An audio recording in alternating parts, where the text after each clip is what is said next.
Chers amis, membres de la communauté d'études quotidiennes de la Bible, bonjour. Quel plaisir de vous saluer en ce lundi 29 avril 2024 pour continuer à partager avec vous la méditation quotidienne pour adultes tirée du livre Dieu est ainsi, portrait de la grâce et de l'amour divin écrit par Roberto Herrera. Je tiens à renouveler mes remerciements à votre endroit pour votre fidélité à l'écoute de nos différents contenus, tout en espérant qu'il reste pour vous une source de bénédiction. La méditation d'aujourd'hui a pour titre « Le Dieu d'une bonté illimitée » et le texte de base se trouve dans Psaume 34, verset 9. Goûtez et voyez combien l'Éternel est bon. Le mot « bon » est un des mots que nous utilisons les plus en nous référant à Dieu. Nous aimons le répéter, y compris en cœur. Dieu est si bon pour nous.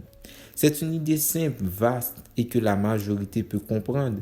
Nous utilisons le mot bon pour indiquer que quelque chose ou que quelqu'un nous comble, nous sert ou nous est simplement favorable ou satisfaisant. Autrement dit, notre idée de ce qui est bon ou de quelqu'un de bon est presque toujours liée à des moments agréables passés, à des bénédictions reçues ou à des sentiments de joie et de satisfaction expérimentés grâce à ce quelqu'un ou à ce quelque chose. En revanche, quand il s'agit de Dieu, nous ne pouvons subordonner sa bonté aux sentiments qu'il génère en nous, mais pouvons le voir comme une qualité parfaite et éternelle qui renforce tout ce qu'il fait.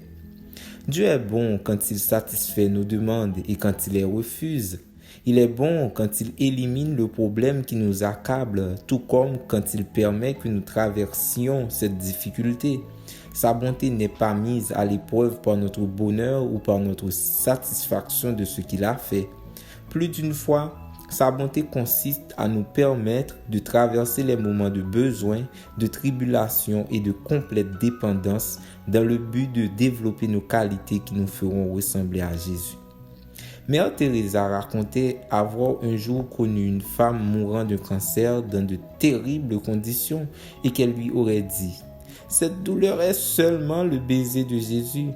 C'est un signe que tu t'es tellement approché de lui sur la croix qu'il peut t'embrasser. » La femme lui a répondu « S'il vous plaît, dites à Jésus de cesser de m'embrasser. » Ces paroles mettent en évidence le fait que nous avons du mal à voir la bonté de Dieu dans la souffrance.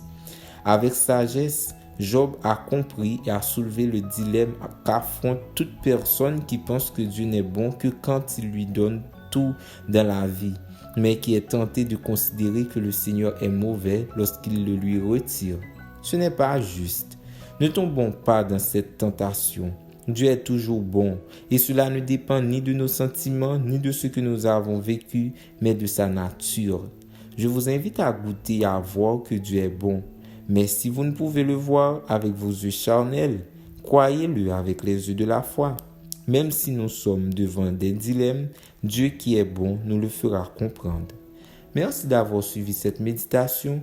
Nous vous souhaitons de passer une très bonne journée. Au revoir.